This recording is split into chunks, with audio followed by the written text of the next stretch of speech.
位長老，呢位長老付出咁耐個時間嚟貢獻我哋聖言堂40年不變，好感恩嘅五位長老，我哋稱為聖義5位長老。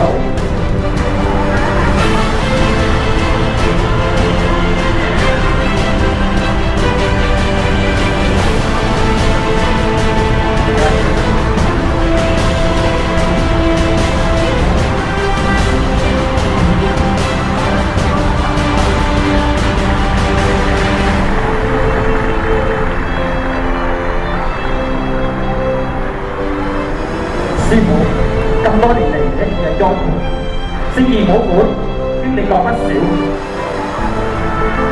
先有今日嘅40年。師傅你辛辛苦苦嘅一齊堅持下去，先有今天嘅40年嘅成績。我們衷心感謝你，師傅你辛苦晒啦！接下來嘅路由我們班中提議一齊替你繼續行落去吧。我們衷心感謝你，全體肅立。向師傅行禮。